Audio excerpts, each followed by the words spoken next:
I am Pooja Prasanna and this is my colleague Shivani Kawa, and we're coming to you from Dharmasthala, where for several weeks now we have been reporting on ground on the claims and allegations of mass secret burials.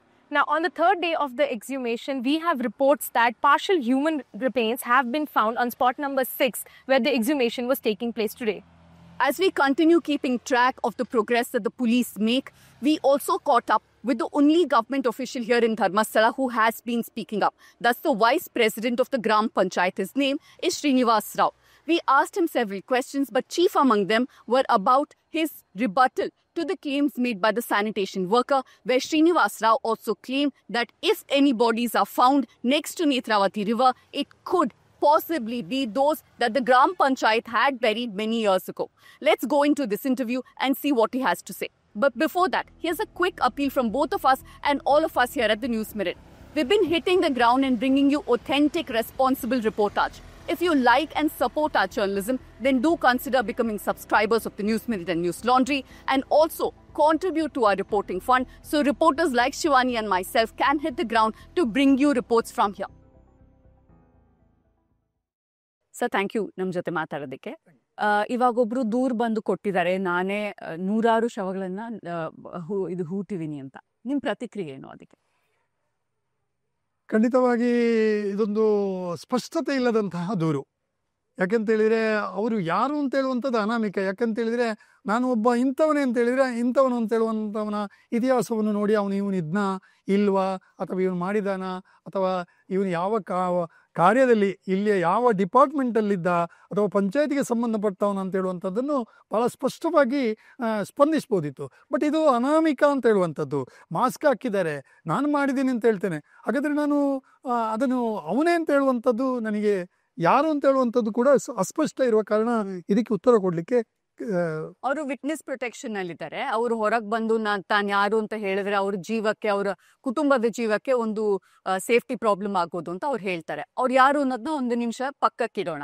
ಅವ್ರು ಹೇಳಿರೋ ಒಂದು ಆರೋಪ, ಅವ್ರು ಮಾಡಿರೋ ಆರೋಪದ ಬಗ್ಗೆ ಮಾತಾಡೋಣ. ಅವ್ರು ಹೇಳಿರೋದು 95ರಿಂದ 2014 ಮಧ್ಯದಲ್ಲಿ ನಾನು ಯಾರು ಅಂತ ಗೊತ್ತಿಲ್ಲದೆ ಸುಮಾರು 100ಕ್ಕಿಂತ ಹೆಚ್ಚು ಶವಗಳನ್ನ ಇಲ್ಲಿ ಹೂತಿದ್ದೀನಿ. ನಾನು ಅದನ್ನ ವಿರೋಧಿಸಿದಾಗ ನನಗೆ ಬೆದರಿಕೆ ಕೊಟ್ಟು ನೀನು ಮಾಡ್ಲೇಬೇಕು, ಇದು ಪೊಲೀಸ್ ಅವರಿಗೆ ಹೇಳ್ದೆ ಕೂತಿರೋದು ಅಂತ ಅವ್ರದ್ದು ಆರೋಪ ಇದೆ. ಅದಕ್ಕೇನು ಹೇಳ್ತೀರಾ? ಖಂಡಿತವಾಗಿ 1986-87ರಿಂದ 2024-25ರವರೆಗೆ ಎಲ್ಲ ವರ್ಷದ ದಾಖಲೆಗಳು ಬಹಳ ಪರಿಪೂರ್ಣವಾಗಿದೆ. ಅನಾಥ ಶವ ಅಂತ ಏನು ಧರ್ಮಸ್ಥಳದ ಗ್ರಾಮ ಪಂಚಾಯತ್ ವ್ಯಾಪ್ತಿಯಲ್ಲಿ ಬರ್ತದೆ, ಪೊಲೀಸಿಂದ ಯಾವುದಕ್ಕೆ UDR ಸಂಖ್ಯೆಯನ್ನು ಕೊಟ್ಟು ಈ ಶವವನ್ನು ದಫನ ಮಾಡಿ ಅಂತ ಹೇಳ್ತಾರ, ಆ ಶವವನ್ನು ದಫನ ಮಾಡುವಂತಹ ಕಾರ್ಯವನ್ನು ಗ್ರಾಮ ಪಂಚಾಯತಿನ ಮೂಲಕ ಸ್ಥಳೀಯ ಕೂಲಿ ಆಳುಗಳನ್ನು ಉಪಯೋಗಿಸಿ ಮಾಡಿರುವಂಥದ್ದು ಸರಿ. ನೀವು ಹೇಳಿರುವಂಥ ಅನಾಮಿಕನ ಅದು ಏನೋ ಏನೋ ಏನೋ ಏನೋ ಆ ವ್ಯಕ್ತಿ ಇದರ ಈ ಕೂಲಿಗಾರರಲ್ಲಿ ಒಬ್ಬರಾಗಿದ್ದಾರೋ ಇಲ್ಲವೋ ಗೊತ್ತಿಲ್ಲ. ಆ ಥರ ಒಂದು ವೇಳೆ ಆಗಿದ್ದಿದ್ರೆ ಗ್ರಾಮ ಪಂಚಾಯತಿಯ ಅನಾಥ ಶವದ ದಫನವನ್ನು ಅವರು ಮಾಡಿರ್ಲಿಕ್ಕಿಲ್ಲ ಅಂತ ಹೇಳಿ ಇಲ್ಲ. ದಾಖಲೆಗಳ ಬಗ್ಗೆ ಕೂಲಿಯಾಳಿಗೆ ಯೋಚನೆಗಳಿಲ್ಲ. ಅವನು ಶವ ದಫನವನ್ನು ಮಾಡುವಂಥ ಕಾರ್ಯವನ್ನು ಅವನು ಮಾಡ್ತಾ ಇದ್ದಾನೆ. ಅವನಿಗೆ ಏನು ಸಂಭಾವ್ಯವನ್ನು ಕೊಡಬೇಕು ಆ ಸ್ಥಳದಲ್ಲಿ ಸಂಬಂಧಪಟ್ಟವರು ಸಂಭಾವ್ಯವನ್ನು ಕೊಡ್ತಾರೆ, ಅಲ್ಲಿಗೆ ವ್ಯವಹಾರ ಮುಗಿತದೆ. ಒಂದು ಪಂಚಾಯಿತಿಯ ಅಧಿಕೃತವಾದಂತಹ ವ್ಯಕ್ತಿ ಅಂತ ಹೇಳಿದ್ರೆ ಪಂಚಾಯತಿನಿಂದ ಅದಕ್ಕೆ ರಶೀದಿ ಮಾಡ್ತಾರೆ, ಆ ರಶೀದಿಯ ಮೂಲಕ ಅವನಿಗೆ ದುಡ್ಡನ್ನು ಕೊಡ್ತದೆ. ಇದು ಸ್ಪಷ್ಟವಾದಂಥ ವ್ಯವಹಾರ. ಇದರಲ್ಲಿ ಅಷ್ಟು ಓದ್ತಿದ್ದಾನೆ ಇಷ್ಟು ಓದ್ತಿದ್ದಾನೆ, ಒಂದು ವೇಳೆ ಅವನೇ ಆ ಎಸಂಪ್ಷನ್ ಮಾಡುವಂಥ ವ್ಯಕ್ತಿಯ ಅಥವಾ ಈ ಕಾರ್ಯದಲ್ಲಿ ಎಕ್ಸ್ಪರ್ಟ್ ಆಗಿದ್ರೆ ಪಂಚಾಯಿತಿಯ ಇತರ ಕೂಲಿಗಾರರ ಜೊತೆಗೆ ಬಂದಿರಬಹುದು. ನಾನು ಅದನ್ನು ಏನು ಇದು ಮಾಡ್ಲಿಕ್ಕೆ ಆಗೋದಿಲ್ಲ. ಯಾಕಂದರೆ ನಮ್ಮಲ್ಲಿ ಒಬ್ಬನಿಗೆ ಮಾತ್ರ ರಶೀದಿ ಆಗೋದು. ಯಾರು ಒಬ್ಬ ನೇತಾರ ಬಂದು ನಾನೊಂದು 4 ಕೂಲಿ ಆಳುಗಳನ್ನು ಕರ್ಕೊಂಡು ಬರ್ತೇನೆ, ಅವನು ಮಾಡಿದಾಗ ಅವನಿಗೆ ಆಗ್ತದೆ, ಅವನ ಹತ್ರ ದುಡ್ಡು ತಗೊಂಡು ಅವನು ಮಾಡಿರ್ಲಿಕ್ಕಿಲ್ಲ. ನೀವ್ ಹೇಳ್ತಿರೋದು ನೀವೇ ಯಾರ ಅನಾಥ ಶವಗಳನ್ನ ಹೇಳಿ ಎಲ್ಲಿ ನೀವು ಹೂತಿಸ್ತೀರಾ ಅವರಲ್ಲಿ ಒಬ್ಬ ಇವನು ಇರ್ಬೋದು ಅಂತ. ಇರ್ಬೋದು. ನಾನು ಅನಾಮಿಕ ವ್ಯಕ್ತಿಯ ಬಗ್ಗೆ, ಯಾಕಂದ್ರೆ ಇನ್ನೊಂದು ನನಗೆ ಜವಾಬ್ದಾರಿಗಳಿದೆ. ಯಾಕಂದ್ರೆ ಒಂದು SIT ಸಂಸ್ಥೆಯ ತನಿಖೆ ಆಗುವಾಗ ನಾನೊಂದು ಏನೋ ಒಂದು ಹೇಳಿಕೆಯನ್ನು ಜನಸಾಮಾನ್ಯ ಅಲ್ಲ, ನಾನೊಬ್ಬ ಪಂಚಾಯತ್ ಉಪಾಧ್ಯಕ್ಷ ಕೊಡಬಾರ್ದು. ನನಗೆ ಜವಾಬ್ದಾರಿ ಇದೆ. ನನ್ನ ವ್ಯಾಪ್ತಿಯ ಒಳಗೆ ಮಾತಾಡಬೇಕು. ಹಾಗಾಗಿ ತನಿಖೆಯಲ್ಲಿ ಇರುವ ಕಾರಣ ಅದರ ಬಗ್ಗೆ ಹೆಚ್ಚು ಹೇಳುದಿಲ್ಲ. ಆದ್ರೆ ನೀವು ಕೇಳಿದ ಪ್ರಶ್ನೆಗೆ ಅವನು ಆ ಜನಗಳ ಸಾಲಿನಲ್ಲಿ ಒಬ್ಬ ಇರಬಹುದು, ಇರ್ಲಿಕ್ಕಿಲ್ಲ ಅಂತ ಹೇಳಲಿಕ್ಕೆ ಆಗುದಿಲ್ಲ. ಸರಿ, ಆದ್ರೆ ನಮ್ ವೀಕ್ಷಕರಿಗೆ ಒಂದ್ ಸ್ವಲ್ಪ ಸ್ಪಷ್ಟತೆ ಕೊಡೋದಕ್ಕೆ, ಇವಾಗ ನಿಮ್ಗೆ ಇಲ್ಲಿ ಶವ ಸಿಕ್ಕಿದ್ರೆ, ಅನಾಥ ಶವ ಸಿಕ್ತು ಅಂತ ಅನ್ಕೊಳ್ಳೋಣ, ಅದನ್ನ ಏನ್ ನೆಕ್ಸ್ಟ್ ಪ್ರೊಸೀಜರ್ ಯಾವ ತರ ಇರುತ್ತೆ ಹೂತಕ್ ಮುಂಚೆ? ಮೇಡಮ್, ಒಂದು ಅನಾಥ ಶವವನ್ನು ಅಥವಾ ಅದು ಯಾವ ಸ್ಥಿತಿಯಲ್ಲಿ ಇರ್ತದೆ ಅದನ್ನು ನೋಡಿದ ಒಬ್ಬ ದೂರುದಾರ ಪೊಲೀಸ್ ಸ್ಟೇಷನ್ಗೆ ಹೋಗಿ ಕಂಪ್ಲೇಂಟ್ ಮಾಡ್ತಾನೆ. ಇಂಥ ಸಾರ್ವಜನಿಕ ಸ್ಥಳದಲ್ಲಿ ಇಂಥ ಅನಾಥ ಶವವನ್ನು ನಾನು ನೋಡಿದ್ದೇನೆ, ಇದಕ್ಕೆ ಯಾರು ವಾರಿಸಿದಾರರು ಕಾಣ್ತಾ ಇಲ್ಲ, ಈ ಬಗ್ಗೆ ಸೂಕ್ತ ಗಮನ ಹರಿಸಬೇಕು ಅಂತೇಳಿ ಅವನು ಪೊಲೀಸ್ ಇಲಾಖೆಗೆ ಮನವಿ ಮಾಡ್ಕೊಳ್ತಾನೆ. ಪೊಲೀಸ್ ಇಲಾಖೆಯಿಂದ ಅವನ ದೂರಿನ ಅನ್ವಯ ಅವನನ್ನು ಜೊತೆಗೆ ಕರ್ಕೊಂಡು ಬರ್ತಾರೆ. ಬಂದು ನೋಡ್ತಾರೆ, ನೋಡಿ ಅಲ್ಲಿಯ ಪೊಸಿಷನ್ ಅನ್ನು ಇದು ಮಾಡ್ತಾರೆ, ಮೆಜರ್ ಎಲ್ಲ ಮಾಡ್ತಾರೆ. ಯಾವ ಉದಾಹರಣೆ ಹ್ಯಾಂಗ್ ಆದ್ರೆ ನೆಲದಿಂದ ಎಷ್ಟು ಹೈಟ್ ಇದೆ ಅಥವಾ ಏನೇನು ಮರ, ಇದೆಲ್ಲವನ್ನು ಪಂಚನಾಮೆ ಮಾಡ್ತಾರೆ. ಪಂಚನಾಮೆ ಮಾಡಿಬಿಟ್ಟು ಆ ಬಾಡಿಯ ಏನಾದ್ರೂ ಅಡ್ರೆಸ್ ಇದೆಯಾ ಅಂತ ನೋಡ್ತಾರೆ. ಏನೂ ಸಿಗದಿದ್ದಾಗ ಅದಕ್ಕೆ ಸಂಬಂಧಪಟ್ಟಂತ ಏನು ಪೋಸ್ಟ್ ಮಾರ್ಟಮ್ ಅಥವಾ ಇದಕ್ಕೆ ಬೇಕು ತಾಲೂಕು ಆಸ್ಪತ್ರೆಗೆ ಕರ್ಕೊಂಡು ಹೋಗ್ತಾರೆ. ಅಲ್ಲಿ ಫಿಂಗರ್ ಪ್ರಿಂಟ್ ಮಾಡ್ತಾರೆ, ಆಮೇಲೆ ಪೋಸ್ಟ್ ಮಾರ್ಟಮ್ ಮಾಡ್ತಾರೆ, DNA ಟೆಸ್ಟಿಂಗ್ ಮಾಡ್ತಾರೆ. ಇದೆಲ್ಲವನ್ನು ದಾಖಲೀಕರಣವನ್ನು ಪೊಲೀಸ್ನವರು ಆರೋಗ್ಯ ಇಲಾಖೆ ಮೂಲಕ ಮಾಡ್ತಾರೆ. ಮಾಡಿ 1 ವಾರದ ಒಳಗೆ ಕಾಯ್ತಾರೆ. ಅದರ ಮಧ್ಯದಲ್ಲಿ ಪತ್ರಿಕಾ ಪ್ರಕಟಣೆಯನ್ನು ಕೊಡ್ತಾರೆ. ಪತ್ರಿಕಾ ಪ್ರಕಟಣೆಯನ್ನು ಕೊಟ್ಟು ಯಾರೂ ಬರದಿದ್ದಾಗ 1 ವಾರ ಆದ ಮೇಲೆ ಪಂಚಾಯತಿಗೆ ಮನವಿ ಮಾಡ್ಕೊಳ್ತಾರೆ. ಅಂತ ಹೇಳಿದ್ರೆ ನಮ್ಮ ಪಂಚಾಯತಿ ಗ್ರಾಮ ಪಂಚಾಯತ್ ವ್ಯಾಪ್ತಿಯಲ್ಲಿ ಆ ಅನಾಥ ಶವ ಸಿಕ್ಕಿದ್ರೆ ರಿಕ್ವೆಸ್ಟ್ ಮಾಡ್ತಾರೆ, ಹೀಗೆ ನಿಮ್ಮ ಧರ್ಮಸ್ಥಳ ಗ್ರಾಮ ಪಂಚಾಯತಿನ ಕ್ಷೇತ್ರದಲ್ಲಿ ಇಂಥವನ ದೂರಿನ ಅನ್ವಯ, ನೋಡಿ ಅಲ್ಲಿ ಕೋಟ್ ಮಾಡಿ, ಇಂಥವನ ದೂರಿನ ಅನ್ವಯ, ದೂರು ಕೊಟ್ಟವನ ಹೆಸರನ್ನು ಅಲ್ಲಿ ಕೋಟ್ ಮಾಡ್ತಾರೆ. ಮಾಡಿದಾಗ ಈ ತರ ಇದೆ, ಇದನ್ನು ಶವದಫನ ಮಾಡುವರೆ ಕ್ರಮ ಕೈಗೊಳ್ಳುವರೆ ಸಹಕರಿಸಬೇಕಾಗಿ ಕೋರಿಕೆ. ಠಾಣಾಧಿಕಾರಿ ಸೀಲು ಸೈನ್ ಇರುವಂತದ್ದು ಲೆಟರ್ ನಮಗೆ ಬರ್ತದೆ. ಆ ಪತ್ರ ಬಂದ್ರೆ ಮಾತ್ರ ನೀವು ಪತ್ರ ದಫನ ಬಂದ್ರೆ ಮಾತ್ರ, ಮಾಡಿಸ್ತೀರಾ? UDR ಸಂಖ್ಯೆ ಅವರು ಕೊಟ್ಟ ಮೇಲೆ ಮಾತ್ರ ನಾವು ಮಾಡುವಂತದ್ದು. ಸರಿ, ಇದ್ರ ಪ್ರಕಾರ ಅದೆಲ್ಲ ಪತ್ರ ಬಂತು, ದಫನ ಎಲ್ಲಿ ಮಾಡಿಸ್ತೀರಾ ನೀವು? ದಫನವನ್ನು 2006ರ ಮೇಲಿನ ದಿನಗಳಲ್ಲಿ ನಮ್ಮದೇ ಗ್ರಾಮ ಪಂಚಾಯಿತಿಯ ಹಿಂದೂ ರುದ್ರಭೂಮಿ ಅಂತ ಹೇಳುವಂತ ಪ್ರದೇಶದಲ್ಲಿ ಅದರ ಪಕ್ಕದಲ್ಲಿರುವಂತಹ ಒಂದು ಬರೀ ಲ್ಯಾಂಡ್ ಅಥವಾ ಅದಕ್ಕೊಂದು ಸ್ಥಳವನ್ನು ಬಿಟ್ಟಿದ್ದೇವೆ, ಅಲ್ಲಿ ಮಾಡ್ತೇವೆ.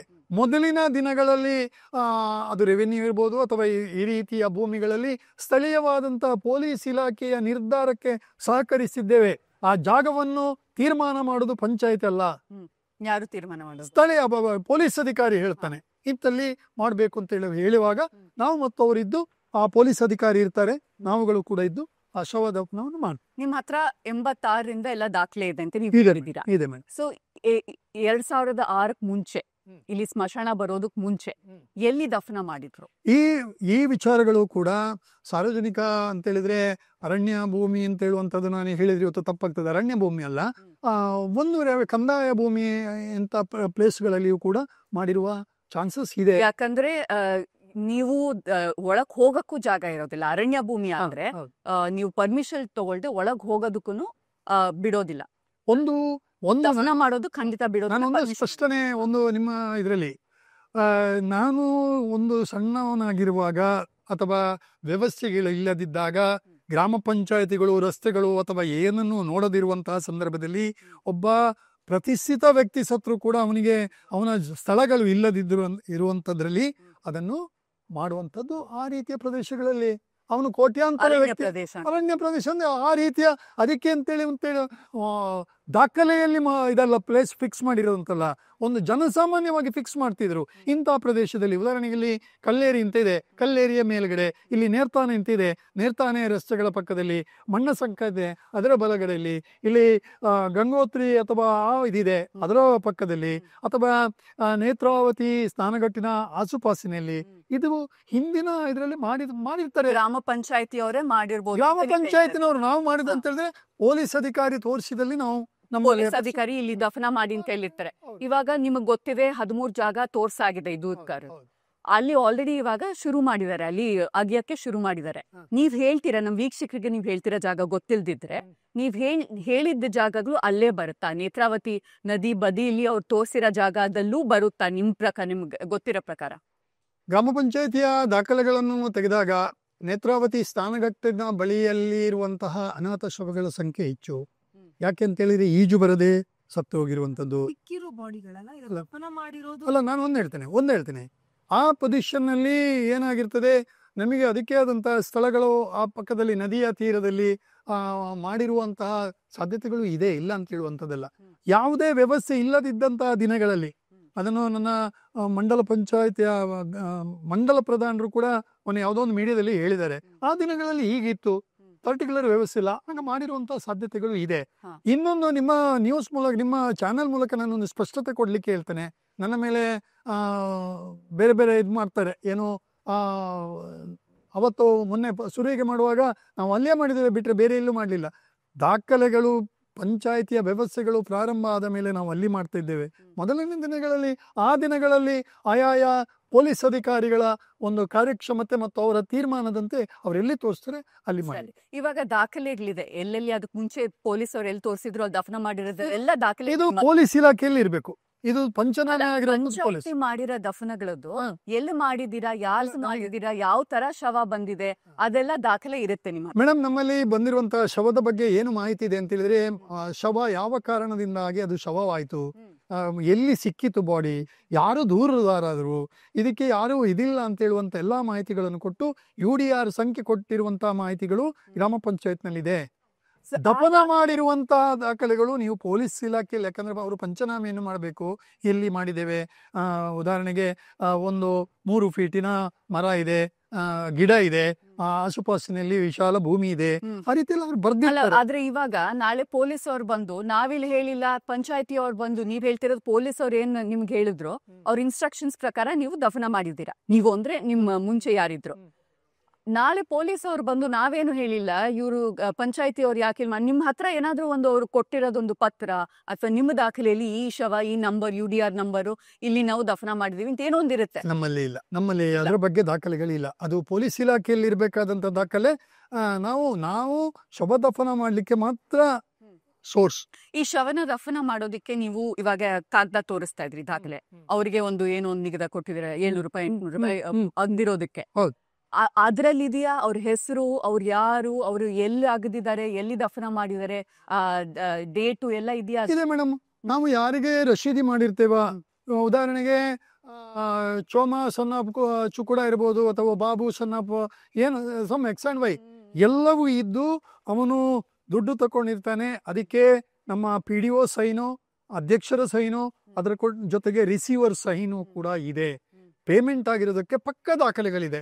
ಅವನಿಗೆ ಶವ ದಫನದ ಬಾಪ್ತು ಅಂತಲೇ ನಾವು ಬರಿತೀವಿ. ಆ ಡೇಟ್ ಇದೆ, ಅದನ್ನು ಕೂಡ ನಾವು ಎಲ್ಲೆಲ್ಲೋ ಇಡೋದಿಲ್ಲ. ಅಲ್ಲ, ಎಲ್ಲೆಲ್ಲೋ ಇಡೋದಿಲ್ಲ ನಾವು. ನಮ್ದು UDR ಆದ ಮೇಲೆ ನಮ್ಮ ಈ ಪೇಮೆಂಟ್ ಆದ ರಶೀದಿ, ಇದೆರಡನ್ನು ಜೊತೆಯಲ್ಲಿ ಇಡ್ತೇವೆ. ಡೇಟ್ಗಳು ಕೂಡ ಇರಬೇಕು, ಯಾಕಂದ್ರೆ ಪಂಚಾಯತ್ ಇದು, ಇಲ್ಲಿ ಸಾರ್ವಜನಿಕರ 1 ರೂಪಾಯಿ ಟ್ಯಾಕ್ಸಿಂಗ್ ಕೂಡ ನಾವು ಲೆಕ್ಕ ಕೊಡಬೇಕು. ಹಾಗಿರುವಾಗ ನಾವು ಬಹಳ ಪಾರದರ್ಶಕವಾಗಿ, ಅಕೌಂಟಬಿಲಿಟಿ, ಇದು ವರ್ಷಕ್ಕೊಮ್ಮೆ ಆಡಿಟ್ ಆಗ್ತದೆ, ಇಲ್ಲಿ ಎಲ್ಲಿಯೂ ಮಿಸ್ ಮ್ಯಾಚ್ ಆಗ್ಲಿಕ್ಕಿಲ್ಲ. ಎಲ್ಲಾ ದಾಖಲೆಗಳು ಪಾರದರ್ಶಕವಾಗಿ ಇರುವಂತ ವ್ಯವಸ್ಥೆ ಇದೆ ಮೇಡಮ್. ಇವಾಗ 95ರಿಂದ 2014 ಈ ಟೈಮ್ ಪೀರಿಯಡ್ ಅವ್ರು ಹೇಳಿರೋದು, ದೂರು ಕೊಟ್ಟಿರೋರು, ಆ ಟೈಮಲ್ಲಿ ಎಷ್ಟು ಅನಾಥ ಶವಗಳು ನಿಮ್ಮ ಗಮನಕ್ಕೆ ಬಂದಿದೆ, ಎಷ್ಟು ನೀವು ದಫನ ಮಾಡೋದು? ಮೇಡಮ್, ಇದು ಪ್ಯೂರ್ಲಿ ರೆಕಾರ್ಡ್ ಮ್ಯಾಟರ್, ಇದನ್ನ ನಾನು ಹೇಳಲಿಕ್ಕೆ ಆಗೋದಿಲ್ಲ. ನೀವು RTI ಮೂಲಕ ಯಾರಾದರೂ ನಮ್ಮ ಪಂಚಾಯತಿಗೆ ನೀವು ವಿನಂತಿ ಮಾಡಿಕೊಂಡಾಗ, ನಮಗೆ ಈ ಇಸುವಿಯಲ್ಲಿ ಆಗಿರುವಂತಹ ಅನಾಥ ಶವಗಳ ಲೆಕ್ಕಾಚಾರವನ್ನು, ದಫನ ಮಾಡಿದ ಲೆಕ್ಕಾಚಾರವನ್ನು ನೀವು ಕೊಡಬೇಕು ಅಂತ ಹೇಳಿದಾಗ ನಾವು ಕೊಡ್ತೇವೆ. ನಾವು ನಿಮ್ಮ ಇನ್ನೊಂದು ಮಾಹಿತಿ ಹೇಳ್ತಾ ಇದ್ದೇನೆ. SITಯ ತನಿಖಾಧಿಕಾರಿಗಳು, ಇನ್ವೆಸ್ಟಿಗೇಷನ್ ಆಫೀಸರ್ ಬಂದು ಕೂಡ ನಮ್ಮ ಪಂಚಾಯತಿಗೆ ವಿನಂತಿ ಮಾಡ್ಕೊಂಡಿದ್ದಾರೆ. ನೀವು ಹೇಳಿದಂತ ಏನು ವರ್ಷಗಳಿದೆ, ಆ ವರ್ಷದ ದಾಖಲೆ ಬೇಕು ಅಂತೇಳಿ ನಾವು ಅದನ್ನು ತಯಾರು ಮಾಡ್ತಾ ಇದ್ದೇವೆ. ಅವರಿಗೆ ನಾವು ಕೊಡ್ತೇವೆ. ನಮಗ್ ಬಂದಿರೋ ದಾಖಲೆ ಪ್ರಕಾರ 2001 ಇದು 2001ರಿಂದ ಅಕ್ಟೋಬರ್ 2012 ಮಧ್ಯದಲ್ಲಿ ಅನ್ಐಡೆಂಟಿಫೈಡ್ ಮೇಲ್ಸ್ 152, 152, ಅನ್ಐಡೆಂಟಿಫೈಡ್ ಫೀಮೇಲ್ಸ್ 28, ಆಮೇಲೆ ಐಡೆಂಟಿಫೈಡ್ ಮೇಲ್ಸ್ 195 ಮತ್ತೆ ಐಡೆಂಟಿಫೈಡ್ ಫೀಮೇಲ್ಸ್ 65. ನನ್ನ ಪ್ರಶ್ನೆ, ಈ ಅನ್ಐಡೆಂಟಿಫೈಡ್ ಫೀಮೇಲ್ಸ್ ಇದೆಯಲ್ಲ 24 ಮತ್ತೆ ಐಡೆಂಟಿಫೈಡ್ ಫೀಮೇಲ್ಸ್ 65, ಇದೆರಡು ನೀವೇ ದಫನ ಮಾಡಿರ್ತೀರಾ? ಇದು ಯಾಕಂದ್ರೆ ದಾಖಲೆ ಪ್ರಕಾರ ಪಂಚಾಯತಿ ನೀವೇ ಅಂತ ಪಂಚಾಯತಿ ಮಾಡ್ಸಿರ್ತೀರಾ ನೀವು. ಇದರಲ್ಲಿ ಕೊಲೆ ಅತ್ಯಾಚಾರ ಎಷ್ಟು ಕೇಸಸ್? ಇಲ್ಲ, ನಮಗೆ ನೋಡಿ ಆ ಡೀಟೇಲ್ಸ್ಗಳು ಏನು ಇಲ್ಲ. ಡೀಟೇಲ್ಸ್ ಏನು ಅಂತ ಹೇಳಿದ್ರೆ ಯಾವ ಕಾರಣದಿಂದ ಆ ಬಾಡಿ ಶವ ಆಗಿದೆ, ಅಂದ್ರೆ ಯಾವ ಜೀವ ಇದ್ದದ್ದು ಯಾವುದು ಉದಾಹರಣೆಗೆ ಟಿ ಬಿ ಕಾಯಿಲೆಯಲ್ಲಿದ್ದು ಚಿಕಿತ್ಸೆ ಫಲಕಾರಿಯಾಗದೆ ಮೃತವಾಗಿರುವಂಥದ್ದು, ಅಥವಾ ಒಬ್ಬ ಭಿಕ್ಷುಕನಾಗಿ ಒಬ್ಬ ಮಲಗಿರ್ತಾನೆ, ಮಲಗಿ ಅಲ್ಲಿಗೆ ನೊಣಗಳು ಹಾರ್ತಾ ಇರ್ತದೆ, ಸ್ವಲ್ಪ ಹೊತ್ತಿನಲ್ಲಿ ಪ್ರಾಣ ಹೋಗಿರ್ತದೆ.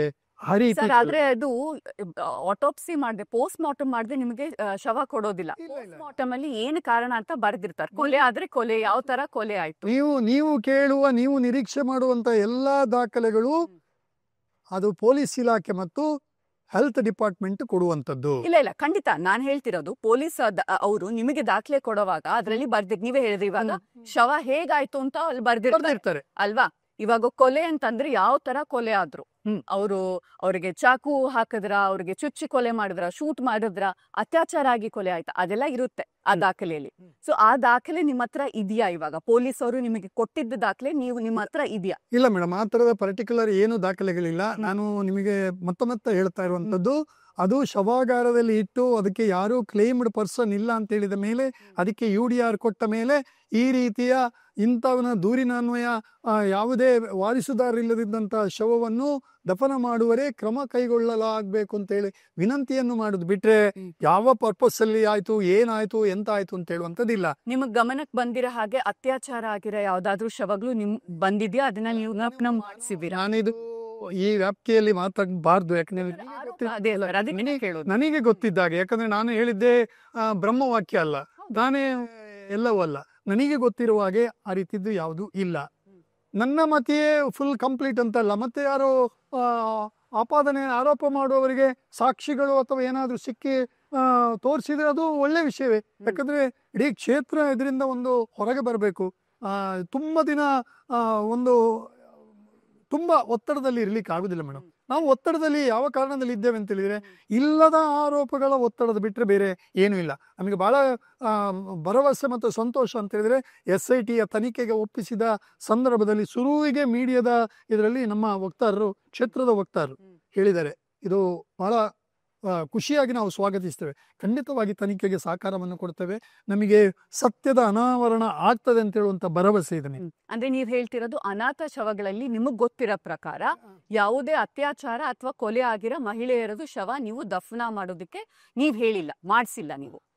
ನಾನು ಮತ್ತೊಮ್ಮೆ ಹೇಳ್ತೇನೆ, ದಾಖಲೆಗಳ ವಿನಂತಿಯ ಮೇಲೆ ಮಾಡ್ತೇವೆ ಬಿಟ್ರೆ ಅದರ ಕ್ಲಾಸ್ಗಳಿಗೂ ನಮಗೂ ಸಂಬಂಧ ಇಲ್ಲ. ಸರಿ, ಮತ್ತೊಂದೇನಂದ್ರೆ ಒಂದ್ ಪ್ರಶ್ನೆ ಕೇಳೋದು, ಇದು ಪೋಸ್ಟ್ ಮಾರ್ಟಮ್ ಆಗೋದು ಬೆಳ್ತಂಗಡಿಲಿ, ಯಾಕಂದ್ರೆ ಇಲ್ಲಿ ಹಾಸ್ಪಿಟಲ್ ಅಲ್ಲಿ ಅದು ಮಾಡೋದು ಇಲ್ಲ. ಬೆಳ್ತಂಗಡಿಲಿ ಅಲ್ಲಿ ಆಲ್ರೆಡಿ ಒಂದು ಸ್ಮಶಾನ ಇದೆ. ಇಲ್ಲಿ 2006 ಮುಂಚೆ ಸ್ಮಶಾನ ಇರ್ಲಿಲ್ಲ. ಅಲ್ಲಿ ಪೋಸ್ಟ್ ಮಾರ್ಟಮ್ ಮಾಡಿಸಿ ಇಲ್ಲಿ ತಂದು ನದಿ ಪಕ್ಕ ಇರ್ಬೋದು, ಕಾಡಲ್ಲಿ ಇರ್ಬೋದು, ಅರಣ್ಯ ಪ್ರದೇಶ ಇರ್ಬೋದು, ಅಲ್ಲಿ ಹೂತೋದು ಏನ್ ಅವಶ್ಯಕತೆ? ಅಲ್ಲಿ ಸ್ಮಶಾನ ಇತ್ತಲ್ಲ, ಅಲ್ಲೇ ಮಾಡ್ಬೋದಿತ್ತು ಅಂತ ಒಂದು ಪ್ರಶ್ನೆ. ಮೇಡಮ್, ಇದ್ರ ಬಗ್ಗೆ ಬಹಳ ಒಂದು ವ್ಯವಸ್ಥೆ, ಇದು ಕೇವಲ ಧರ್ಮಸ್ಥಳ ಗ್ರಾಮ ಪಂಚಾಯತ್ಗೆ ಸಂಬಂಧಪಟ್ಟಂತ ವ್ಯವಸ್ಥೆ ಇಲ್ಲ. ಯಾವ ಗ್ರಾಮ ಪಂಚಾಯತಿಯ ವ್ಯಾಪ್ತಿಯಲ್ಲಿ ಅನಾಥವಾದಂತಹ ಶವ ಅಥವಾ ಅನಾಥವಾದಂತಹ ಕಳೆಬರ ಸಿಕ್ಕಿರ್ತದೋ ಅದರ ಎಲ್ಲ ಪ್ರೊಸೀಜರ್ ಆದ ಮೇಲೆ ಆ ಗ್ರಾಮ ಪಂಚಾಯತಿಯ ಜವಾಬ್ದಾರಿ ಮೇಡಮ್, ಆ ಗ್ರಾಮ ಪಂಚಾಯತಿಯೇ ಮಾಡಬೇಕು. ನೀವು ಸುಮ್ಮನೆ ಗೂಗಲ್ ನಲ್ಲಿ ನೋಡಿ ಅನ್ಕ್ಲೈಮ್ಡ್ ಬಾಡಿಯನ್ನು ಯಾರು ಇದು ಮಾಡಬೇಕು ಅಂದ್ರೆ local council or health department. So local ಕೌನ್ಸಿಲೇ ಜವಾಬ್ದಾರಿ. ಯಾಕಂದ್ರೆ ನಾವು ಗ್ರಾಮ ಆ ವ್ಯಾಪ್ತಿಯ ಟ್ಯಾಕ್ಸ್ ಕಲೆಕ್ಷನ್ ಅಥವಾ ಸಮಾಜದ ಜವಾಬ್ದಾರಿ ಇದ್ದ ಮೇಲೆ ನಾವೇ ಮಾಡಬೇಕು. ಇದರಲ್ಲಿ ಬೇರೆ ಪಂಚಾಯತ್ ಅಥವಾ ಅಲ್ಲಿ ಉಂಟು ಮಾಡ್ಲಿಕ್ಕೆ ಆಗೋದೇ ಇಲ್ಲ. ಯಾಕೆಂತೇಳಿದ್ರೆ ನಿಮ್ಮಷ್ಟು ನಾಲೆಡ್ಜ್ ನನಗಿಲ್ಲ.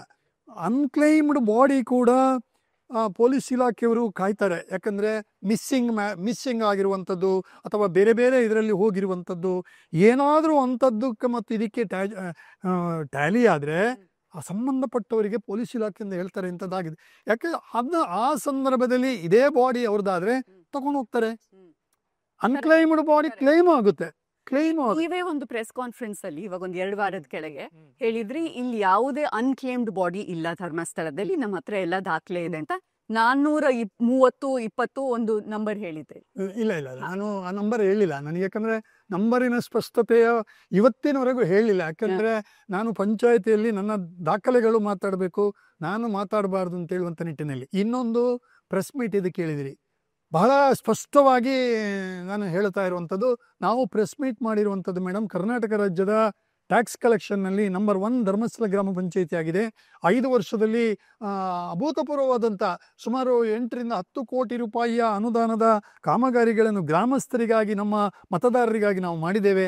ಈ ಎಲ್ಲ ದಾಖಲೆಗಳನ್ನು ಮಾಧ್ಯಮದ ಮೂಲಕ ನಾನು ಹೇಳಬೇಕು ಅಂತ ಹೇಳುವಂಥದ್ದು, ಪಂಚಾಯತ್ ಸದಸ್ಯರ ಸಹಕಾರದ ಜೊತೆ, ಅವರ ಜೊತೆನೇ ಇಟ್ಟುಕೊಂಡು ನಾವೊಂದು ಟೀಮ್ ಆಗಿ ವರ್ಕ್ ಮಾಡಿದಂಥ ಸಾಧನೆಯನ್ನು ಹೇಳಬೇಕು ಅಂತೇಳಿ ಕರೆದಂಥ ಪತ್ರಿಕಾಗೋಷ್ಠಿ ಅಲ್ಲಿ ಹೇಳಿದೆ ಸ್ಪಷ್ಟವಾಗಿ. ಇದನ್ನು ನೀವು ತುಂಬಾ ಏನ್ ಹೇಳಿ ತುಂಬಾ ಸಲ ಇದು ಮಾಡಬೇಕು. ನನ್ನ ಮೇಲೆ ಅಪಾದ ಇರುವಂಥದ್ದು ಸ್ಥಳೀಯರಿಗೆ ಕೆಲವು ಇದೆ, ಇವ್ರು ಯಾಕೆ ಮಾತಾಡಿದ್ರು, ನಾನು ಅದರ ಬಗ್ಗೆ ಮಾತಾಡಲೇ ಇಲ್ಲ. ನಾನು ಮಾತಾಡಿದಂತೂ ಗ್ರಾಮ ಪಂಚಾಯಿತಿ ಅಭಿವೃದ್ಧಿಯ ನಿಟ್ಟಿನಲ್ಲಿ. ಅದರಲ್ಲಿ ಎಲ್ಲ ಮುಗೀತು ಆಯ್ತು ಅಂತ ಹೇಳುವಾಗ ಒಬ್ಬ ಪತ್ರಕರ್ತರು ಮಾಧ್ಯಮ ಬಂದು ಕೇಳಿದ್ರು, ನಿಮ್ಮ ಖರ್ಚು ಮಾಡಿದಕ್ಕೆಲ್ಲದಕ್ಕೂ ದಾಖಲೆ ಇದೆ. ಎಲ್ಲದಕ್ಕೂ ಪರ್ಟಿಕ್ಯುಲರ್ ದಾಖಲೆ ಇದೆ, ವಾರ್ಷಿಕವಾದಂಥ ಆಡಿಟ್ ರಿಪೋರ್ಟ್ ಇದೆ ಸರ್ ಅಂತ ಹೇಳಿದೆ. ಹಾಗಾದ್ರೆ ನೀವು ಅನಾಥ ಶವ ಈಗೆಲ್ಲ ಬರ್ತಾ ಇದೆಯಲ್ಲ, ಅನಾಥ ಶವದ ಬಗ್ಗೆ ಏನು ಹೇಳ್ತೀರಿ? ಅನಾಥ ಶವಕ್ಕೂ ನಮ್ಮಲ್ಲಿ ದಾಖಲೆಗಳಿದೆ. ಅನಾಥ ಶವವನ್ನು ದಫನ ಯಾವ ವರ್ಷದಲ್ಲಿ ಎಷ್ಟು ಮಾಡಿದ್ದೇವೆ, ವಾರ್ಷಿಕವಾಗಿ ಲೆಕ್ಕಾಚಾರಗಳಿದೆ ಮತ್ತು ಎಲ್ಲ ಡೀಟೇಲ್ಸ್ಗಳು ನಮ್ಮಲ್ಲಿ ಇದೆ. ಅನಾಥ ಶವ ಅಂತ ಹೇಳುವಂಥದ್ದು ಪೊಲೀಸ್ ಅವರು UDR ಸಂಖ್ಯೆ ಕೊಟ್ಟಿರುವಂಥ ಯಾವ ದಾಖಲೆಗಳಿದೆ ಅದಕ್ಕೆ ಪೂರಕವಾಗಿ ಕಾರ್ಯ ಪ್ರವೃತ್ತರಾದಂಥ ಬಗ್ಗೆ ನಮ್ಮಲ್ಲಿ ದಾಖಲೆಗಳಿದೆ ಅಂತ ಹೇಳುವಂಥದ್ದನ್ನು ಹೇಳಿದ್ದೇನೆ ಮೇಡಮ್. ಅದನ್ನು ಬೇರೆ ಬೇರೆ ಆ್ಯಂಗಲ್ ಅಲ್ಲಿ ಹೇಳಿದ್ರು ಅದು ತೊಂದರೆ ಇಲ್ಲ, ಬಟ್ ಇದು ಇರುವ ಸಂಗತಿಗಳು. ಸರ್, ನೀವು ಧರ್ಮಸ್ಥಳದವರೇ, ನೀವು ಒಂದು ಪ್ರಶ್ನೆ, ಯಾಕೆ ಇಲ್ಲಿ ಸೂಸೈಡ್ ಮಾಡ್ಕೊಳಕ್ಕೆ ಬರೋರು ಅಥವಾ ಇಲ್ಲಿ ಬಂದು ಕಳೆದು ಹೋಗೋರು, ಮಿಸ್ಸಿಂಗ್ ಕಂಪ್ಲೇಂಟ್ಗಳು ಯಾಕೆ ಇಷ್ಟು ಸಂಖ್ಯೆ ಜಾಸ್ತಿ ಇದೆ? ಯಾಕಂದ್ರೆ ಪಕ್ಕದಲ್ಲೇ ಕುಕ್ಕೆ ಸುಬ್ರಹ್ಮಣ್ಯ ಇದೆ, ಅಲ್ಲಿ ಈ ಸಂಖ್ಯೆ ಇಷ್ಟೊಂದು ಜಾಸ್ತಿ ಇಲ್ಲ, ಯಾಕೆ ಅಂತ ಅನ್ಸುತ್ತೆ ನಿಮ್ಗೆ? 2023ರ ಒಂದು ಜನಗಣತಿ ಅಥವಾ ಧರ್ಮಸ್ಥಳದ ಫ್ಲೋ ಆಫ್ ಪಾಪ್ಯುಲೇಷನ್ ಅಂತ ತಗೊಂಡ್ರೆ ದಿನಕ್ಕೆ 30,000 ಜನ ಬರ್ತಾರೆ ಮೇಡಮ್. 30,000ಕ್ಕೆ ಸರಾಸರಿ ಬರುವಾಗ ಎಲ್ಲರೂ ಒಂದೇ ಮನೋಭೂಮಿಕೆಯಲ್ಲಿ ಬರುವುದಿಲ್ಲ. ಬರುವಂಥವನು ಬಹಳ ಆಧ್ಯಾತ್ಮಿಕ ಭಕ್ತನಾಗಿ ಬರುವಾಗ ದೇವಸ್ಥಾನಕ್ಕೆ ಹೋಗ್ತಾನೆ, ದೇವರ ದರ್ಶನವನ್ನು ಮಾಡ್ತಾನೆ, ಪ್ರಸಾದವನ್ನು ಸ್ವೀಕರಿಸ್ತಾನೆ. ಇನ್ನು ಬೇರೆ ಯಾವುದೋ ಕಚೇರಿಗಳ ದೇವಸ್ಥಾನಗಳಿಗೆ ಬೇಕಾದಂಥ ಅನುದಾನಗಳಿಗೆ ಪ್ರತಿ ಸೋಮವಾರ ಬಂದು ಶ್ರೀ ಕ್ಷೇತ್ರ ಧರ್ಮಸ್ಥಳದಲ್ಲಿ ಅದಕ್ಕಾಗಿ ಬರ್ತಾನೆ, ಬೇರೆ ಬೇರೆ ವಿಷಯಗಳಲ್ಲಿ ಬರ್ತಾರೆ. ಇದರ ಮಧ್ಯದಲ್ಲಿ ಹೇಳಬಾರ್ದು, ಯುವಕ ಯುವತಿಯರು ಮನೆಯಲ್ಲಿ ಯಾವುದೇ ವಿಷಯವನ್ನು ಹೇಳದೆ ಬಂದಿರುವಂಥದ್ದು, ಬಂದು ಇಲ್ಲಿ ಎಲ್ಲವೂ ಆಗಿದ ಮೇಲೆ ಅಲ್ಲಿ ಕಂಗೆಟ್ಟು ಅವರು ದಿಕ್ಕು ತೋಚದೆ ತಗೊಂಡಂಥ ನಿರ್ಧಾರಗಳು ಕೂಡ ತುಂಬ ಉದಾಹರಣೆಗಳಿದೆ. ಯಾಕಂದರೆ ಇದು ನೀವು ಪೊಲೀಸ್ ಇಲಾಖೆಯ ದಾಖಲೆಗಳಲ್ಲಿ ಸ್ಟಡಿ ಮಾಡಿದಾಗ ನಿಮಗೆ ಸಿಗ್ತದೆ. ಈ ರೀತಿದ್ದಿರ್ತದೆ. ನೇತ್ರಾವತಿಯ ಫೋನಲ್ಲಿ ಈಜು ಬರ್ತದೆ ಅಂತ ಹೇಳುವಂಥ ಒಂದು ಬಂಡ ಧೈರ್ಯದಿಂದ ಹೋಗುವಂಥದ್ದು, ಆ ಪ್ರವಾಹದಲ್ಲಿ ಆ ಪ್ರವಾಹದಲ್ಲಿ ಹೋಗಿರುವಂಥದ್ದು ಇದೆ. ಈ ರೀತಿ ತುಂಬ. ಮತ್ತೆ ನೇತ್ರಾವತಿಯ ನದಿ ತೀರದಲ್ಲಿ ನಿಮಗೆ ಗೊತ್ತಿದೆ, ನದಿ ತೀರದ ಒಳಗಡೆ ಹೋದಷ್ಟು ಪ್ರೈವೇಸಿ ಆಗ್ತದೆ, ಅಲ್ಲಿ ಹೋಗಿರುವಂಥದ್ದು. ಇತ್ತೀಚೆಗೆ ನಿಮಗೆ ನೆನಪು ಮಾಡಿಕೊಳ್ಳೋದು, ಒಬ್ಬ ಶ್ರೇಷ್ಠ ನಟ ಅವರ ಫ್ಯಾಮಿಲಿಯೇ ಬಂದು ಇಲ್ಲಿ ಹೇಳಿಕೊಂಡದ್ದು ಇದೆ, ನಾವು ಇಲ್ಲಿಗೆ ನಮ್ಮ ಇದಕ್ಕೆ ಬಂದದ್ದು, ನಾವು ನಮ್ಮ ಆತ್ಮಹತ್ಯೆಗೆ ಬಂದಿದ್ದೇವೆ ಅಂತ ಹೇಳುದು, ನಿಮಗೆ ದಾರಿ ತೋರಿಸ್ಬೇಕು ಅಂತ ಹೇಳುವಾಗ ಕ್ಷೇತ್ರದಿಂದ ಪೂಜ್ಯರು ಹೇಳಿದಂಥ ಮಾತಿನಿಂದ ಇವತ್ತೊಂದು ದೊಡ್ಡ ಸ್ಟಾರ್ ಆಗಿದ್ದಾರೆ. ಸೊ ಈ ರೀತಿಯ ಕಾರಣಗಳಿಂದ, ಬೇರೆ ಬೇರೆ ಕಾರಣಗಳಿಂದ, ಇದೊಂದು ಶಿವಕ್ಷೇತ್ರ ಅಂತ ಹೇಳುವಂಥ ಆ ಒಂದು ಇಂಟಿಮೆಸಿಯಿಂದ ಬರ್ತಾರೆ, ಆಗಿರುವಂಥದ್ದು ಇದೆ. ನಾನು ಹೇಳುವಂಥದ್ದು, ವರ್ಷಕ್ಕೆ 50-60 ಲಕ್ಷ ಜನ ಬಂದಿರುವಂತಹ ಸಂದರ್ಭದಲ್ಲಿ 5-6 ಜನಗಳು ಈ ರೀತಿ ಮಾಡ್ಕೊಂಡಿದ್ದಾರೆ. ಇದಕ್ಕಿಂತ ಹೆಚ್ಚು ಮಾಡ್ಕೊಂಡಿದ್ರು ಅದು ಕ್ಲೇಮ್ಡ್ ಬಾಡಿ ಅಂತೇಳಿ ಆಗಿದ್ದಾಗ, ಅದಕ್ಕೆ ವಾರಿಸಿದಾರಿದ್ದಾಗ ಅವರಿಗೆ ಮಾಹಿತಿ ಹೋಗಿ ಅವರು ತಗೊಂಡು ಹೋಗಿರುವಂಥದ್ದು ಇದೆ. ಶಾಲಾ ಮಕ್ಕಳು ಬರ್ತಾರೆ ಮೇಡಮ್. ಶಾಲಾ ಮಕ್ಕಳು ಬಂದಾಗ, ಇದು ಇತ್ತೀಚಿನ ವರ್ಷಗಳಲ್ಲಿಲ್ಲ, ಹಿಂದಿನ ನನ್ನ ಒಂದು ನೆನಪಿನನ್ನು ಎತ್ಕೊಂಡ್ರೆ, ಶಾಲಾ ಮಕ್ಕಳು ಬಂದಿರುವಾಗ ಮಕ್ಕಳನ್ನು ಪಾಪ ಮಾಸ್ಟರ್ಗಳೆಲ್ಲ ಸ್ನಾನ ಮಾಡಿಸ್ತಾರೆ. ಆ ಸಂದರ್ಭದಲ್ಲಿ ಕೈ ತಪ್ಪಿ ಹೋಗಿರುವಂಥ ಮಗು ರಕ್ಷಣೆಗೆ ಆಗದೆ ಅದು ಆ ಬಾಡಿಯನ್ನು ತಗೊಂಡು ಹೋಗಿರುವಂಥ ಕರಾಳ ನೆನಪುಗಳು ಕೂಡ ಇದೆ. ಹಾಗಾಗಿ ಬೇರೆ ಬೇರೆ ವಿಚಾರದಲ್ಲಿ ಬೇರೆ ಬೇರೆ ಇದರಲ್ಲಿ ಇದೆ. ಹಾಗಾಗಿ ಇದು ಇಷ್ಟು ದೊಡ್ಡ ಕ್ಷೇತ್ರದಲ್ಲಿ ಆಗಿರುವಂಥದ್ದು ಸಹಜ. ಬೇರೆ ಬೇರೆ ಕ್ಷೇತ್ರಗಳನ್ನು ಒಮ್ಮೆ ಅಧ್ಯಯನ ಮಾಡಿದರೆ ಅಲ್ಲಿ ಗೊತ್ತಾಗ್ಬೋದು. ಯಾಕಂದರೆ ಇಲ್ಲಿದ್ದು ಎಲ್ಲವೂ ಬರ್ತದೆ ಅಂತ ಹೇಳಿದರೆ ಇಲ್ಲಿ ಹೆಚ್ಚು ಸೂಕ್ಷ್ಮದರ್ಶಕ ಇಟ್ಕೊಂಡು ನೋಡ್ತಾರೆ, ಬೇರೆ ಕಡೆಗೆ ನೋಡೋದಿಲ್ಲ. ನಾವು ಆ ತನಿಖೆಗಳಿಗೆ ಸ್ವಾಗತಿಸ್ತೇವೆ, ಅದರಲ್ಲಿ ನಮ್ದೇನು ಮುಚ್ಚುಮರೆ ಇಲ್ಲ. ಈಗ ಸುಜಾತಾ ಭಟ್ ಅವರ ಲಾಯರ್ ನಿಮ್ಮನ್ನ ಅರೆಸ್ಟ್ ಮಾಡಬೇಕು, ಅಲ್ಲಿ ಒಂದು ಬಾಡಿ ಸಿಕ್ಕಿದ್ರು ನಿಮ್ಮನ್ನ ಅರೆಸ್ಟ್ ಮಾಡ್ಬೇಕಂತ ಹೇಳಿದ್ದಾರೆ. ಅದಕ್ಕೆ ನಿಮ್ಗೆ ಏನು ಪ್ರತಿಕ್ರಿಯೆ? ಮೇಡಮ್, ನಾನು ಸ್ಪಷ್ಟವಾಗಿ ಹೇಳ್ತಾ ಇದ್ದೇನೆ, ಒಂದು ಬಾಡಿ ಸಿಕ್ಕಿದ್ರು ಅಂತ ಹೇಳುವಂಥದ್ದು, ಆ ಬಾಡಿ ಸಿಕ್ಕಿ ಐಡೆಂಟಿಫೈಡ್ ನಮ್ಮಲ್ಲಿರುವಂಥ UDR ಸಂಖ್ಯೆಗೆ ಮತ್ತು ಅದರ DNA ಮ್ಯಾಚ್ ಆದರೆ ಯಾಕೆ ಅರೆಸ್ಟ್ ಮಾಡಬೇಕು ಮೇಡಮ್?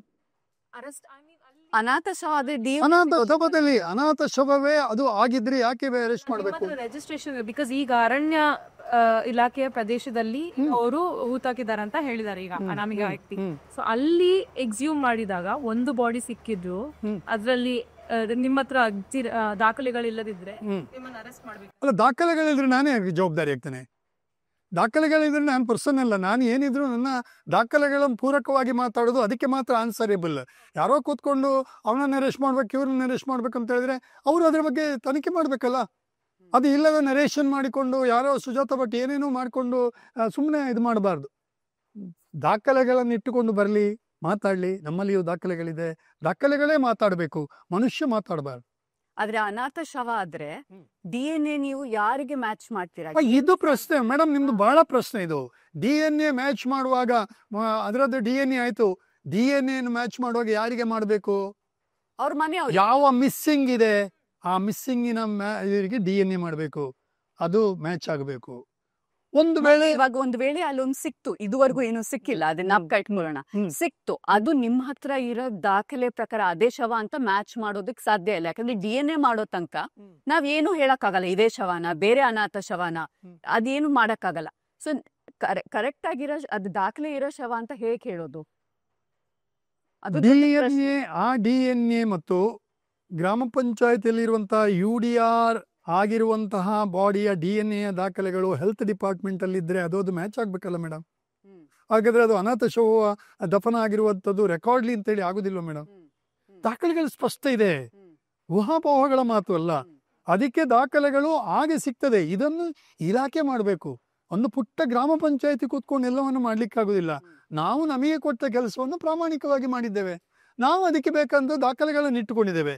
ಇವತ್ತು ಕೆಲವರಿಗೆ ಇರಿಸು ಮುರುಸು ಯಾಕಂತ ಹೇಳಿದ್ರೆ ಗಾಳಿಯಲ್ಲಿ ಸಂಖ್ಯೆಯನ್ನು ಹೇಳ್ತಾ ಇದ್ರು, 1,000, 500, 300, 1000 ಹಾಗೆ ಹೀಗೆ. ಇವತ್ತು ನಾವು ಯಾವಾಗ ನಮ್ಮಲ್ಲಿ ದಾಖಲೆಗಳಿದೆ ಅಂತ ಹೇಳಿದ್ದೇವೆ, ಅವರಿಗೆ ಅವರ ತಳಹದಿ ಕುಸಿತಾ ಇದೆ. ಯಾಕಂದ್ರೆ ಇನ್ನು ಎಸಂಪ್ಷನ್ ಅಲ್ಲಿ ಮಾತಾಡ್ಲಿಕ್ಕೆ ಆಗುದಿಲ್ಲ, ಇನ್ನು ಪರ್ಟಿಕ್ಯುಲರ್ ಆಗಿ ಮಾತಾಡ್ಬೇಕು, ಯಾಕಂದ್ರೆ ದಾಖಲೆಗಳಿದೆ ಅಂತ ಹೇಳುವಂಥದ್ದು. ಹಾಗಾಗಿ ನಾವು ದಾಖಲೆಗಳು ಮಾತಾಡಬೇಕು, ಮತ್ತೆ ಈ ಇಲ್ಲ ಸಲ್ಲದವನ್ನು ಆರೋಪ ಮಾಡೋಕ್ಕಿಂತ ಸಾಕ್ಷಿಗಳನ್ನು ತಕೊಂಡು ಬರಬೇಕು. ಸುಮ್ಮನೆ ಸ್ಟೋರಿ ನರೇಟ್ ಮಾಡಬಾರ್ದು ಮೇಡಮ್. ಇವಾಗ ದೂರ್ ಬಂದ್ ಕೊಟ್ಟಿದಾರೋ ಅವ್ರು ಹೇಳಿರೋದು, ನನಗೆ ತುಂಬಾ ಪ್ರೆಷರ್ ಹಾಕಿ ಇದನ್ನ ನನ್ನ ದಫನ ಮಾಡಕ್ ಹೇಳಿದ್ದಾರೆ ಅಂತ. ಇದು ಗ್ರಾಮ ಪಂಚಾಯತಿ ಯಾರು ಅಂತ ಹೇಳಿಲ್ಲ, ನಮ್ ಸುಪೀರಿಯರ್ ಅಂತ ಅವ್ರು ಹೇಳಿರೋದು ಅಷ್ಟೇ. ಸೊ ನೀವ್ ಹೇಳ್ತಿರೋದು ಅದು ಸಾಧ್ಯ ಇಲ್ಲ, ಅಲ್ಲಿ ಮಾಡಿಸಿರೋದು ಅಕಸ್ಮಾತ್ ಏನಾದ್ರೂ ಶವ ಸಿಕ್ಕಿದ್ರೆ ಅಲ್ಲಿ ಅದು ಮುಂಚೆ ಗ್ರಾಮ ಪಂಚಾಯತಿಯವರೇ ಪೊಲೀಸ್ ಅವ್ರು ಹೇಳಿ ಅಲ್ಲಿ ತೋರಿಸಿ ಮಾಡಿಸಿರೋ ಶವಗಳಿರ್ಬೋದು ಅಂತ ನೀವ್ ಹೇಳ್ತಾ ಇರಬಹುದು. ನಾನು ಅರ್ಥ ಮಾಡ್ಕೊಂಡಿರೋದು. ನಾಳೆ ಸಿಕ್ಕಿದ್ರು ಶವ ಅದು ಅದರಿಂದ ಏನು ದಾಖಲೆ ದೊಡ್ಡ ಸಂಗತಿಯೇ ಅಲ್ಲ ಮೇಡಮ್, ದೊಡ್ಡ ಸಂಗತಿ ಅಲ್ಲ. ನೀವೊಂದು ಬೇಡ ಗೊತ್ತಿಲ್ಲ, ನೀವೊಂದು ಪುರಾಣದಲ್ಲಿ ಕೇಳಿದ್ರೆ ಧರ್ಮರಾಯನಿಗೆ ಇದಾಗ್ಬೇಕು, ಸಾವು ಇದಾಗಬಾರ್ದು ಅಂತ ಹೇಳುವಂತ ಕತೆ ಕೇಳಿದಾಗ, ಸಾವು ಇಲ್ಲದ ಮನೆಯಿಂದ ಸಾಸಿವೆ ತಕೊಂಡು ಬಾ ಅಂತ ಹೇಳಿದಾಗ ಅವನೆಲ್ಲಾ ಮನೆಗೆ ಹೋದಾಗ ಸಾಸಿವೆಗಳು ಸಿಗುದಿಲ್ಲ. ಸಾವಿಲ್ಲದ ಮನೆ ಇಲ್ಲ, ಸಾವಿಲ್ಲದ ಜಾಗ ಇಲ್ಲ, ದಫನ ಮಾಡದ ಭೂಮಿಗಳಿಲ್ಲ. ಈ ಭೂಮಿಯ ಎಲ್ಲವನ್ನು ಕ್ಷಮಿಸಿಕೊಂಡಿರುವಂತ ವಸುಂಧರೆ ಇವಳು. ಹಾಗಿರುವಾಗ ಅಲ್ಲಿ ಸಿಕ್ಕಿತು, ಇಲ್ಲಿ ಸಿಕ್ಕಿತು, ಅದು ಇದು ನಾರ್ಮಲ್ ಪ್ರೊಸೀಜರ್. ಅಲ್ಲಿ ಆಗಿದ್ರೆ ಅಲ್ಲಿ ಸಿಗ್ತದೆ. ಅದಕ್ಕೆ ದಾಖಲೆಗಳಿದ್ರೆ ಅವ್ರಿಗೆ ಏನ್ ಮಾತಾಡ್ಬೇಕು, ಅದಕ್ಕೆ ದಾಖಲೆಗಳಿದ್ಯಾ ಅದನ್ನು ಮ್ಯಾಚ್ ಮಾಡ್ಬೇಕು. ಅವ್ರ ಹತ್ರ ದಾಖಲೆ ಇಲ್ಲ ಅಲ್ಲ, ಅವ್ರ ಹತ್ರ ಇಲ್ಲ, ಡಿಪಾರ್ಟ್ಮೆಂಟ್ ಇದೆ ಅಲ್ಲ. ಅವ್ರು ಹೇಳ್ತಿರೋದು, ನಾನೊಬ್ಬ ಸ್ಯಾನಿಟೇಷನ್ ವರ್ಕರ್ ಆಗಿದ್ದೆ, ನನಗೆ ಹೆದರಿಸಿ ಜೀವ ಭಯ ಕೊಟ್ಟು ನನ್ನ ಹತ್ರ ಇಲ್ಲಿ ಅದು ಏನು 2006 ಮುಂಚೆ ಅಲ್ಲ, ನೀವ್ ಹೇಳ್ತಿರೋದು ಮುಂಚೆ, ತುಂಬಾ ಹಳೆ ಕತೆ. ಅವ್ರು ಹೇಳ್ತಿರೋದು ಇವಾಗ 2014 ನನಗಿದು ಮಾಡಿಸ್ತಾ ಇದ್ದು. ಅವಾಗ ಸ್ಮಶಾನ ಇತ್ತು, ಇಲ್ಲಿ ಧರ್ಮಸ್ಥಳದ ಸ್ಮಶಾನ ಇತ್ತು. ಸೊ ಅಲ್ಲಿ ಸಿಕ್ಕಿದ್ರೆ ಅದೇ ಶವನ ಅಥವಾ ಯಾರಾದ್ರೂ ಕೊಲೆ ಮಾಡಿ ಅವ್ರ ಹತ್ರ ಹೆದರ್ಸಿ ಬೆದರ್ಸಿ ಅಲ್ಲಿ ಹೂತ್ಸಿದಾರ, ಹೇಗೆ ನಮಗ್ ಗೊತ್ತಾಗೋದು? ಪರಿಸರ ಮತ್ತು ಪರಿಸ್ಥಿತಿ ನಮ್ಮ ತೀರ್ಮಾನಗಳಿಗೆ ಒಂದು ಹಂತ. ಪರಿಸರ ಅಂತ ಹೇಳಿದ್ರೆ ತುಂಬಾ ಡಿಕೆ ಆದಂತಹ ಬಾಡಿ ತಗೊಂಡು ಹೋಗ್ಲಿಕ್ಕೆ ಸಾಧ್ಯ ಇಲ್ಲ, ಮುಟ್ಲಿಕ್ಕೆ ಸಾಧ್ಯ ಇಲ್ಲ. ನಾವೀಗ ಮಾತಾಡ್ತೇವೆ, ಮೀಡಿಯಾದಲ್ಲಿ ಮಾತಾಡ್ತೇವೆ, ಅವ್ರು ಮಾತಾಡ್ತೇವೆ, ಆ ರೀತಿಯ ಬಾಡಿಯನ್ನು ಹ್ಯಾಂಡಲ್ ಮಾಡಿ ಅಂತ ಹೇಳಿದ್ರೆ ನಾವು ದೂರ ಓಡಿರ್ತೇವೆ ಮೇಡಮ್. ಆ ರೀತಿಯ ಬಾಡಿಯನ್ನು ಹ್ಯಾಂಡಲ್ ಮಾಡುವಾಗ ಸ್ಥಳದಲ್ಲಿ ಪರಿಸರದ ಪರಿಸ್ಥಿತಿಯಲ್ಲಿ ಪೊಲೀಸ್ ಅಧಿಕಾರಿ ತಗೊಳ್ಳುವಂಥ ತೀರ್ಮಾನಗಳು ಏನು, ಇದನ್ನು ತಗೊಂಡು ಹೋಗೋದಲ್ಲ. ಏನಾದರೂ ದಾಖಲೆಗಳು ಬೇಕು ಅಥವಾ DNA ಅದೇನು ಬೇಕು ಎಲ್ಲವನ್ನು ಮಾಡಿಕೊಂಡು ಅಲ್ಲಿಯೇ ಮಾಡಿರಲಿಕ್ಕೆ ಏನು ಅವರ ತೀರ್ಮಾನ ಅದನ್ನು ಪಂಚಾಯತಿಯಲ್ಲಿ ಹೇಳ್ತಾರೆ, ಪಂಚಾಯತಿಯಲ್ಲಿ ಅದನ್ನು ಮಾಡಿಸುವಂಥದ್ದು. ಆ ರೀತಿಯ ತೀರ್ಮಾನಗಳು ಇರ್ಬೋದು. ಹಾಗಾಗಿ ಇದು ಸುಮ್ಮನೆ ಊಹಾಪೋಹಗಳ ಮಾತುಗಳು. ನಾಳೆ ಅವನು ಹೇಳಿದ ರೀತಿಯಲ್ಲಿ ಒತ್ತಡ ಇತ್ತು. ಒತ್ತಡ ಯಾಕೆ ಮೇಡಮ್? ನಾವು ಅಕ್ರಮವಾಗಿ ಮಾಡಿಸಿರೋದು ಈ ಭಾರತ ಎಂಥದ್ದು ಸಂವಿಧಾನ ಇರುವಂಥ ಶ್ರೇಷ್ಠ ಸಂವಿಧಾನದ ಅಂಬೇಡ್ಕರ್ ಅವರು ಕೊಟ್ಟಂತ ಸಂವಿಧಾನದ ಭಾರತದಲ್ಲಿದ್ದೇವೆ. ಎಲ್ರಿಗೂ ಹಕ್ಕುಗಳಿದೆ, ಎಲ್ಲರಿಗೂ ಜೀವಿಸುವ ಹಕ್ಕಿದೆ. ಹಾಗಾಗಿ ಒತ್ತಡಗಳೆಲ್ಲ ಇಲ್ಲ ಅಂತ ಹೇಳಿದ್ರೆ ಅವನ ಹತ್ರ ಯಾರಾದ್ರೂ ಇದು ಮಾಡ್ಲಿಕ್ಕೆ ಆಗ್ತದೆ. ಕೊಲೆ ಮಾಡ್ತೀನಿ ಅಂತ ಹೇಳಿ ಅವ್ರು ಹೇಳಿರೋದು. ಅಲ್ಲಲ್ಲ, ಅವ್ರು ಹೇಳಿದಾರ ಇಲ್ಲೋ ನನಗೂ ಗೊತ್ತಿಲ್ಲ. ಯಾಕಂದ್ರೆ ಅವರು ಹೇಳಿರ್ಬೋದು ಕಾಪಿ ಪ್ರಕಾರ. ಅದಕ್ಕೆಲ್ಲ ಅದೆಲ್ಲ ಸುಮ್ಮನೆ ಕಥೆಗಳು. ಯಾಕಂದ್ರೆ ಒಂದು ಪ್ರಕರಣವನ್ನು ಗಂಭೀರ ಮಾಡಬೇಕು ಅಂತ ಹೇಳಿದ್ರೆ ಈ ರೀತಿಯ ನರೇಶನ್ಗಳೆಲ್ಲ ಬೇಕಾಗ್ತದೆ. ಅದರ ಒಂದು ಲೈನ್ ನಲ್ಲಿ ಅವರು ಹೋಗಿರ್ಬೋದು, ಹೋಗಿದ್ದಾರೆ ಅಂತ ಹೇಳುದಿಲ್ಲ, ಹೋಗಿರ್ಬೋದು. ಹಾಗಾಗಿ ಇದು ಅವರಿಗೆ, ಅಮ್ಮ ಇದು ನಮಗೆ. ನಾವು SIT ತನಿಖೆಯ ವರದಿಯನ್ನು ನಿರೀಕ್ಷೆಯಲ್ಲಿದ್ದೇವೆ. ನಮಗೆ ಬಹಳ ಧರ್ಮಸ್ಥಳ ಗ್ರಾಮ ಪಂಚಾಯತ್ ಇಲ್ಲಿವರೆಗೆ ಮಾಡಿದಂಥ ಕಾರ್ಯಕ್ಕೆ ಖಂಡಿತವಾಗಿ ಸತ್ಯಕ್ಕೆ ಬೆಲೆ ಸಿಗ್ತದೆ. ನಾವು ಯಾವುದೇ ಅಕ್ರಮಗಳನ್ನು ಮಾಡಲಿಲ್ಲ ಅಂತ ಹೇಳುವಂಥದ್ದು ನಿಮ್ಮ ಚಾನೆಲ್ ಮೂಲಕ ಹೇಳ್ತೇವೆ ಮೇಡಮ್. ಥ್ಯಾಂಕ್ ಯು, ನೀವು ಸಮಯ ಕೊಟ್ರಿ. Thank you.